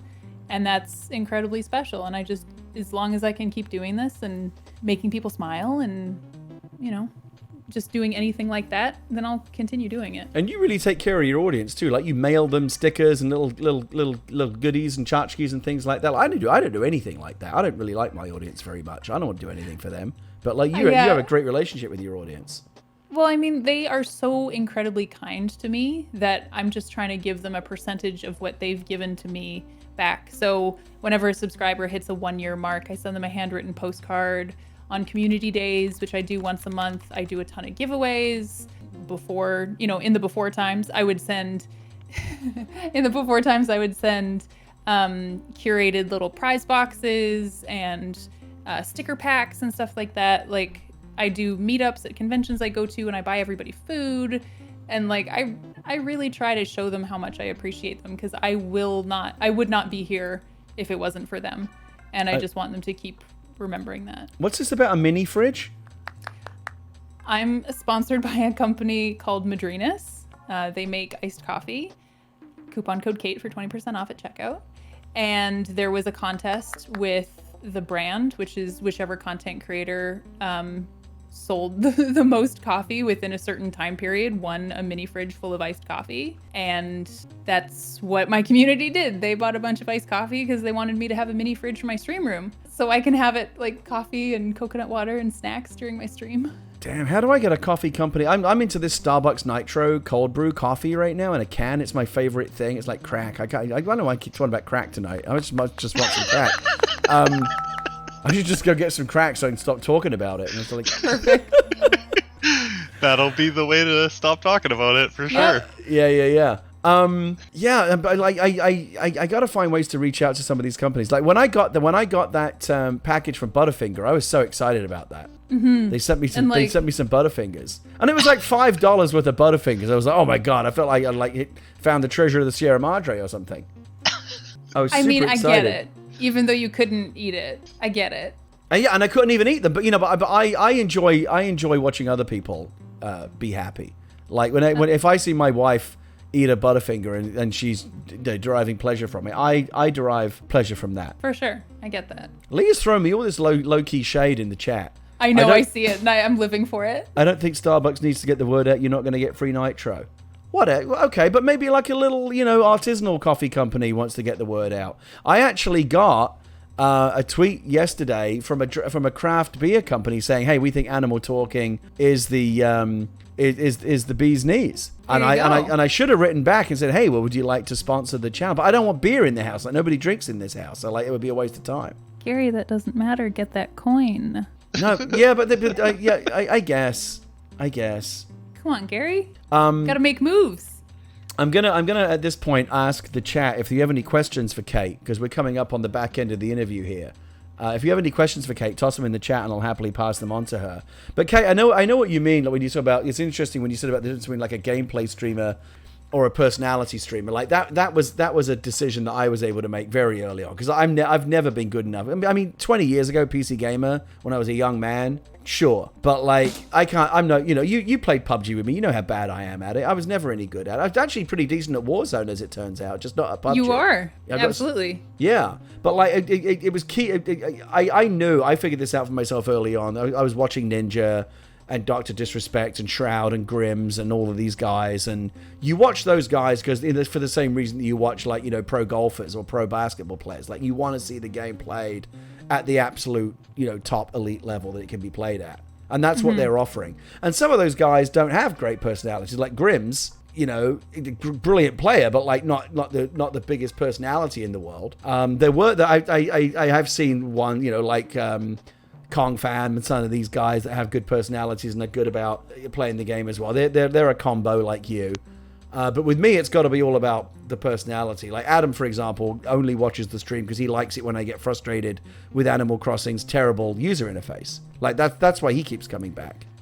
It's true. You getting frustrated at pretty much anything is amazing. And I should have brought clips of that when we played Warzone. You getting absolutely tilted at everything. Oh my god, I get frustrated so easily. There's a great cut in one of my highlight reels from like a month ago of you telling me after I had just killed 6 people and I had just squad wiped and then got killed and my game crashed and I was like frustrated. And you were like, "Come on, Kate, it's only a game."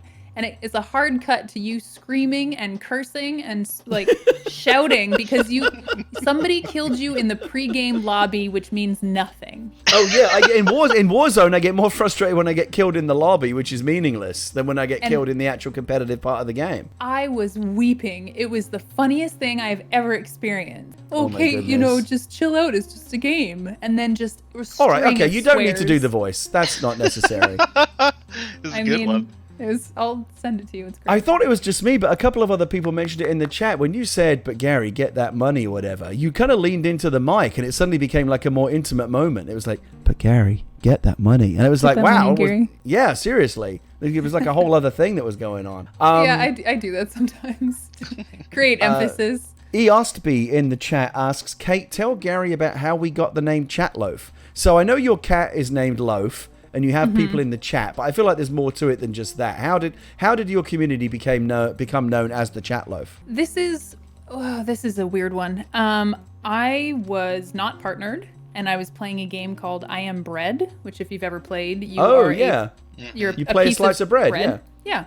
So I was playing this game, and I got raided by a big Call of Duty streamer, and he had just finished a 6-hour stream playing under the wrong category. So he said he was playing one Call of Duty when he was actually playing the other one. Okay. And he asked his chat, do you think anyone actually cares about what game people are playing on Twitch? So he just started going through and said, who's this girl playing I Am Bread for 90 people? And he had like thousands in his chat. And he's like, we have to go raid her. So thousands of people descended on my chat, all Call of Duty bros, who were just screaming at me, calling me bread lady. And it just kept going. They were tweeting at me, they were emailing me, they were in my chat, we were banning them. I had no idea what was going on. Like in a fun way or in in a mean-spirited way? Both. Okay. And it just kept going. The streamer himself was not doing it in a mean-spirited way, but his chat, being Twitch chat, kind of took it and ran. Right. So the bread lady thing kind of came about, and then an emote artist named Featherweight actually just sent me the bread thing, and he's like, hey, for when you get partnered, this could be your first emote. And it ended up being that. And the first raid I did when I was partnered is I went and raided that Call of Duty streamer using my bread lady emote. And he was drinking beers with his friends on stream, and he, out of the corner of his eye, saw the bread emotes and said, oh, that's a bread lady. Wait a minute. Hold on. Did bread lady get partnered? Oh my God. And he freaked out. And so we just renamed it the Chat Loaf. And now I have the little sub badge, which is a slice of bread that gets toastier the longer people are subbed. And it was just like, I thanked him for the free branding and the free advertising and anything. It ended up working out really well for me. So you got the last laugh in the end. Yeah, because it's welcome on into the Chat Loaf. It's nice and toasty in here. I like it. It's part of the Kate Stark brand now. Yeah, it's a warm, special place. Little Peanut, Kate Nimmer asked you earlier, like, what advice would you give to baby streamers? Little Peanut 14 asks the question, Kate, what's one word of advice you would give to someone? So like, and that's like the most in the most general sense, like just life, whatever. What's one piece of advice you would give to someone? What's something you've learned in your 29 years that you would impart to someone else? Take care of yourself and just like do what's best for you. I think that's really important, and a lot of people forget about that. But like not in a selfish way. No, but no one will know what you need better than you. Wow, that's very wise. That was. Hold on, where's like the mind blown? Like, mate, that's not great. No, I need like a mind blown, because that was a good one. I'm gonna go with this one. There you go. That's the best. That's the best one I've got. Mind blown. Because I know you're very open, on social media, on Twitch. And I know that you've said before that like you've had days, for example, where you just don't want to stream because you like mentally you're just not feeling up to it, right? And you'll be honest about that. Yeah, for sure. And I actually realized recently that I will try to push through sometimes if I'm having a bad mental health day. Yeah. And the stream either ends up one of two ways. It turns out great and it turns my mood around. But the majority of the time is I'm just still cranky. Yeah. And not in a good space, and then it translates to the content. And I had to realize that even though I might not want to take a day off because this is my job, if I'm not streaming, I'm not making money. I have to just stop, and I have to realize that it's more beneficial for me to take a day away than it is to put out a bad broadcast with a cloud over my head. Right. Because if people are coming in for the very first time to my stream and they're like, whoa, what's wrong with this chick? And they weren't there at the beginning when I said I was in a bad mood or I'm sad or having a tough mental health day. They don't know the context and they just think I suck. So it's actually damaging in two ways if I keep going and if people see that. So I'd rather just take a day off, chill, do some self-care, come back fresh the next day and in a way better mental state. I like it. It's a very, very wise approach. My goodness, a lot of bread emote. This cake bread emote is very popular, isn't it, in your community? That's the one we use anytime somebody subscribes. And what is this about vegan fish cheese? That's no. No, we're not going there? Okay. I refuse. All right, we're not going there. I think that's... It's not offensive. It's just like a very deep cut. All right. All right, so Kate, we're almost 2 hours into the stream. I promised Adam that we would keep this to an hour. I've completely let him down on this one. He's gonna have a very difficult time because I mean, like, how do you edit this down? Like, it's all solid gold. Like, there's no filler. True. Well, that's the beauty of it. You don't have to edit it. Cut the beginning where Gary might have screwed up 4 or 5 times. Yes. Once. No. Listen, I think that's comedy gold. You do a supercut of that. Me running into the green room trying to get away from the camera. What's adorable about it is when we make mistakes, it's funny. Like my favorite part of the stream is me coming back up the stairs and then Kate running away into the other room. Well, you were like, "Oh no, ignore Kate." I was like, "Oh shit, I'm on camera. Hold on." It's supposed to be funny. In the green room, but I wasn't. It was funny. So we have a tradition on this show, a long-standing tradition. It's been going for the last 72 hours, where we ask whoever comes on the show, we ask them to tell a joke, and we don't ambush them with this. Where I did tell you ahead of time. I said I'm going to ask you to tell a joke, so have a joke prepared. I don't know if you've done that, but I am going to ask you to step up to the microphone. We have a whole separate area over here. If you'll accompany me. Over here. This is your little area here. And I found this great little spot for me to stand where I can stand here, kind of hidden away behind the fern. And it's great because it works really well because it takes the camera off me. You can't really see me. Right now the camera's just looking at you. But then if you creep around here, it looks really creepy, like I'm kind of like hiding behind the bushes looking at you. Yeah, so I'm not I feel like huge this fan, is but... yeah. Looks weird from my perspective as well. So I'm gonna hide back here in the bushes while you tell us a joke. Is this thing on? Okay, good. A woman in labor suddenly shouted, "Shouldn't, wouldn't, couldn't, didn't, can't." "Don't worry," said the doctor. "Those are just contractions."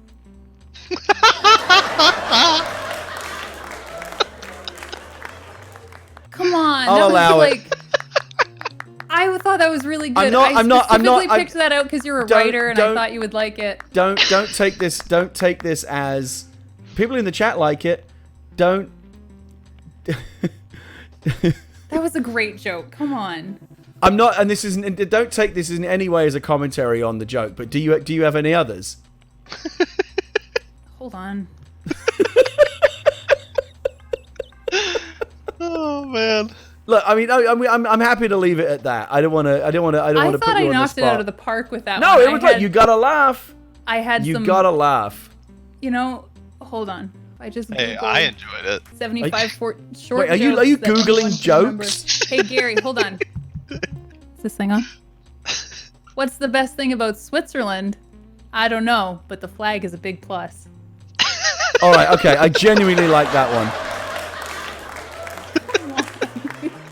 That was good. I'll give you top marks for that one. You should have led with that one. I picked the language joke because I thought a writer would appreciate it. No, I did, and I did appreciate it. It was a nerdy joke, and those are the best kind. I got a question for you, Kate. What's up? What's the mommy buffalo say to her son as she drops him off at school? Bye, son.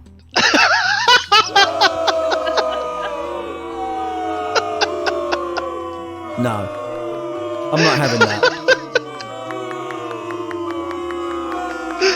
Oh man. I'm not having it. Okay, what are you doing? She's bullying you. Get back around the other side of the desk.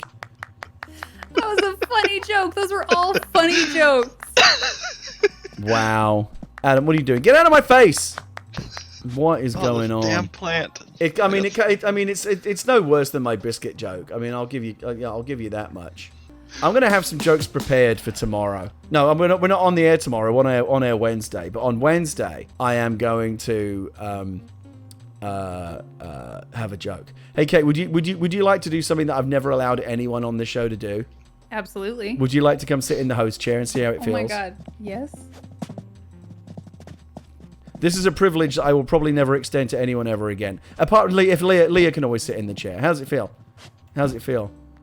The roles have been reversed. This is where I'm supposed to be. Oh yeah, I mean it's like, wait, where has this been all my life? Oh my god. Oh, and now Adam's on the couch with me as well. It's all happening. Hold on. I'm gonna take a picture. Yeah, you should take a selfie. Hold on. Oh, move the camera a bit.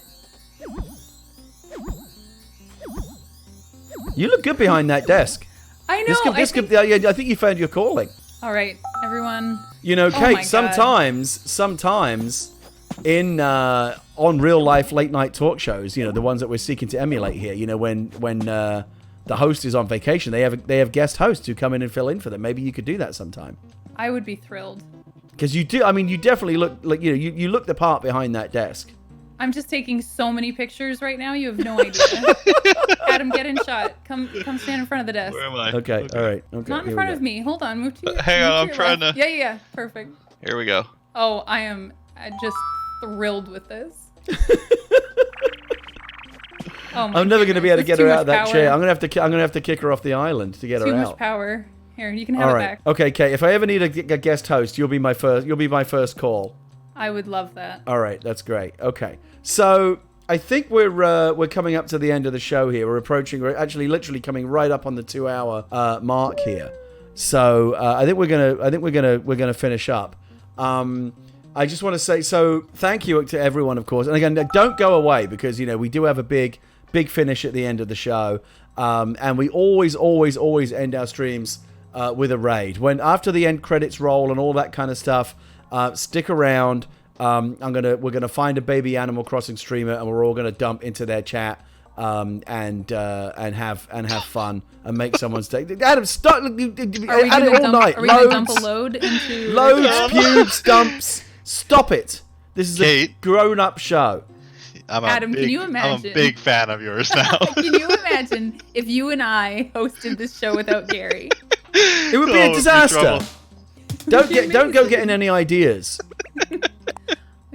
No, we're not having that. All right. So, listen, the show's wrapping up. We're going to raid at the end. I just make sure when I say we're coming to the end of the show, people start dropping out of the chat. Stick around because we are going to raid.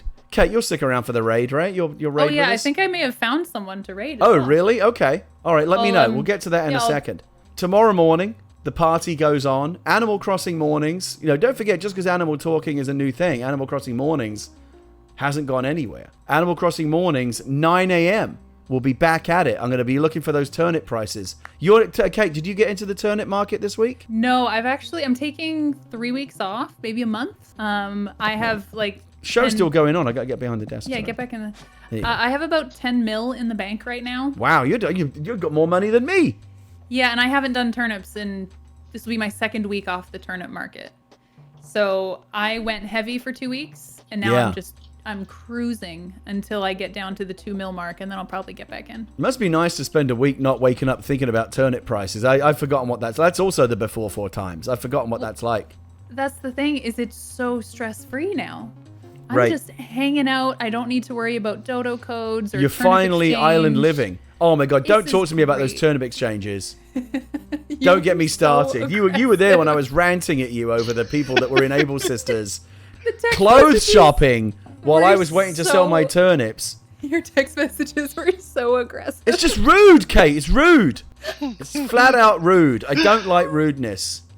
Be considerate to other people's feelings. That's not too much to ask, is it? Also, waiting in a line to sell turnips while they're trying on pants. What's going on? I do want to bring up a text message that I got from Gary last week. You have texts from me from last week? Gary, we've been texting keep these? for... I know, but why do you keep them? Just why would you keep that trash? You delete your text I don't delete messages? my texts. I do. I mean, I keep them if they've got useful information in them. But it's not. Why would you want to keep me ranting about turnips from a week ago? Because I got a text from you on April 13th that said, went back and sold me second load 4.5 mil. Was it signed Gary? What? There's no way. That was a typo. There's no way I meant to say me second load. Sold me second load, 4.5 mil, and I said, "Nice, you're a billionaire." And then you texted me a picture of you wearing your billionaire sweatshirt from fucking right, I'm a billionaire. Here's the thing: I got that text while I was in a meeting. Okay. And I looked at my watch, and it just said, "Went back and sold me second load," and I lost my mind. Absolutely lost my mind. This is some premium content right here. Don't try to tell me this isn't the future of late night entertainment, because it bloody well is. This is gonna be great for YouTube. You're not going to find this anywhere else. Yeah, this is going to be God. good for YouTube. Adam, this is definitely making the YouTube archive, I'm sure. Oh, definitely. This is some good stuff. All right, listen, let's bring the show to a close. Like I said, don't go anywhere. Stick around in the chat. Kate and I are going to raid someone. Sounds like she might actually have someone. Who is this? Who's this person you've got a line on? Tell me about it. I just went through, because I know you were doing this last night, and, last night, if you were here for that raid, I wanted someone different. So did that guy end up being an asshole or something? No, he was just really weird. People were asking why his username was the username, and it got into a conversation about Jello and hentai. It's funny because you texted me afterwards. You were like, just in case you were wondering, that guy very much not a physics MD, and I was like, okay. What I texted. We've been lucky with some of our raids lately. Over the weekend, was it yesterday, Leah? I can't remember. We raided this really cool LGBTQ streamer who was really sweet. He plays Animal Crossing KK Slider covers on his violin. My mother-in-law ended up buying a sub to his channel. She loved him so much. I love that. I don't know what my raid message is. It's usually the Luna Floof emote. It's usually this. Do you have one for animal talking that we could come up with? Well, there is the host, the shocked host. Oh my god, and I have my little Animal Crossing emote too. Oh, perfect. There you go. Let's go with that. Let's just go with that with the Animal Crossing emotes. So who have you got in mind for tonight? Well, who are you thinking about? I've DM'd them to you in Discord. Oh, okay. Oh shit, let me go look at my Discord. Why mature audiences? Can we raid that if it's mature audiences? Yeah, okay. That's fine. Hold on, let me look at this guy. Oh my god, I just fell off my chair. IRL he's a big hairy man. In game. I mean, in real life. Oh no. You just fell off your chair in real life? I didn't know it was gonna go the way it was gonna go when I leaned back. It went bad. Okay, so this guy's channel is called Welcome to Twin Peaks. Check-in time is now, check-out time is never. Hot Fuzz Appreciation Cult. That's We've got three people watching him right now. I love that movie. But here's why this is what I'm looking at right now. I'm seeing him over here. Let's let him run for a second. Here's how I choose raiders. Okay. I like them to have a face cam. Yes. If they're comfortable with it. Yes. But I personally like to see the reaction, especially if Oh, yeah, of course. We had a great one this morning, actually. Mm-hmm. I love it when they're oh my god, like they're just so blown away. It's great. But I really love to see when people have put effort into like their panels and their webcam thing, because it shows that they, they're really trying. So this person has good panels and information and rules for their chat, which I appreciate too. What is that behind him? Is that Funko Pops or something? I think so. He's got a wall of Funko Pops. Even though there's not many people in his chat, he's still just talking, which I'm like, yes, that is so important and good. So what I do is now I have a new strategy. I'm like the scout. I go over there first and I say something friendly like "hello there," and if they say something friendly back to me, then they get raided. It's as simple as that. Can I also just say, what? If you ever get raided by a Twitch partner, please don't immediately add them as friends and then ask that they also add you as friends back. Yes. I don't even know what it means to be friends with someone on Twitch. Like, what even is that? I don't use the friends function. No, I don't either. I didn't know. I couldn't even tell you who my friends on Twitch are if I even have any. I don't know what's going on. But it made me uncomfy. Yeah. Did you say uncomfy? It made me uncomfy. Uncomfy? I've never heard that before. I've heard of uncomfortable and I've heard of comfy, but I've never heard of uncomfy. But I think I might have to start using that word. Yeah. Don't do that. It makes me uncomfy. Yeah. All right. So listen. So let me send a test message into his chat after the credits roll, and we'll see how it goes. We'll give that a try. But let's look. We're going to wrap up the show. Thank you to my special guest, Kate Stark, for joining us this evening. She's been an absolutely delightful guest. And let's come around here now. We'll be back, like I said, tomorrow morning at 9 a.m. We'll be back with Animal Crossing Mornings, which is our regular Animal Crossing stream. What are you laughing at? What are you doing? I'm trying to get out of your way. Why are you pushing me all over the set? The awkwardness. It's great. God damn it. Oh, I got a hype train. Oh my goodness. Look at you. Can't believe it took this late in the show to get a hype train. People are only hyped about the show ending. What's going on? But now you have to wait until the end of the hype train. Yes, I do. Now I've got to wait 4 minutes for the hype train. So I put a light switch above the door here. If you look over here, you see this like exit sign. Like an on-air sign? Yeah, well, it's an exit sign, but it lights up. And if I stand here, it just looks like I'm kind of punching the air, like woohoo! It's kind of rad though. Waha! Okay, so listen, Animal Crossing Mornings, tomorrow morning, 9 a.m. Pacific, right here on this channel. We go every morning. We haven't missed one yet. And then check this out. Wednesday night, we're back again. So, Adam, this is me officially giving you more than 2 hours notice. Don't make any plans Wednesday night. You're going to be back here with me. And you're not going to be just back here with me. You're going to be back here with our special guests on Wednesday night. Mary Kish from Twitch will be on the couch. She'll be joining us Wednesday night. Kate just audibly gasped. I love Mary. She's great. And she's gonna come on the channel. She'll be on the show Wednesday night alongside my good friend comedian Mike Drucker. Will be here on Wednesday night as well.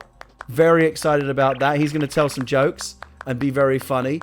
And we're gonna have a live musical performance. Our first musical guest, Raquel Lilly, one of the most talented musical performers on Twitch, will be here, and she's going to sing and perform live on the show Wednesday night. That's all going to happen Wednesday night, 7 p.m.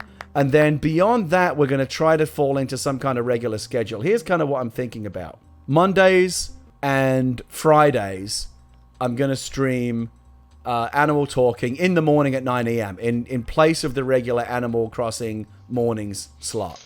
Tuesday, Wednesday, Thursdays, it's still going to be regular Animal Crossing mornings. And then Wednesday night, which is already carved out for my regular streaming night, that's going to be the late night stream. That's going to be Animal Crossing, Animal Talking after dark. Ooh. As you can see here. This is when we get intimate. This is when we get up close and personal. Oh, yes. This is when Adam hides behind a fern because he starts to feel anxious about the lights going out. He doesn't like that. Get used to it, Adam. This was actually the lighting scheme that I had for the longest time. This was going to be the main lighting for the show. And I had these lights set up, and then I realized it's having the lights on. It just looked better this way. But we have these two schemes. This is kind of for the super late night, intimate kind of, HBO, type content that you're not going to get anywhere else. Yeah. Very excited about that. So, Animal Crossing mornings tomorrow at 9 a.m. Wednesday night, this coming Wednesday, 7 p.m., Mary Kish from Twitch, comedian Mike Drucker, and musical guest Raquel Lilly will be joining us on the show. I'm very, very excited about that. Adam, get over here, and I'm going to ask you all to prepare your party poppers. This is another new tradition that we have on the show. Everyone gets out their party poppers. I've got one right here. Let's see. Oh, Adam! You shot your load early. This has never happened to me before. Oh my god! I'm gonna give you another one. Hold on. Can I hold it without? I have some. Can I hold it without blowing my load? Oh, I don't think I can drop it. I don't think I can drop it. I can't drop another item for you, Adam. I have another one. Oh, you do? Thank God. Yeah, I brought a stack. I'm amazed you can go again so quickly. Alright, shouldn't the lights be off for that comment? All right, let's see if we can pull this off. We're gonna let's see if we can pull this off. It's just keep on coming. Let's see if we can do this. On the count of 3, we're all gonna pull our poppers, and I'm gonna roll the end credits. And then again, after that, we're gonna raid. So don't go anywhere. Thank you to Kate Stark. Thanks as always to my band leader, Adam Nickerson. On the count of 3, we're going to pull our poppers and we're going to roll credits. Thanks for coming, everyone.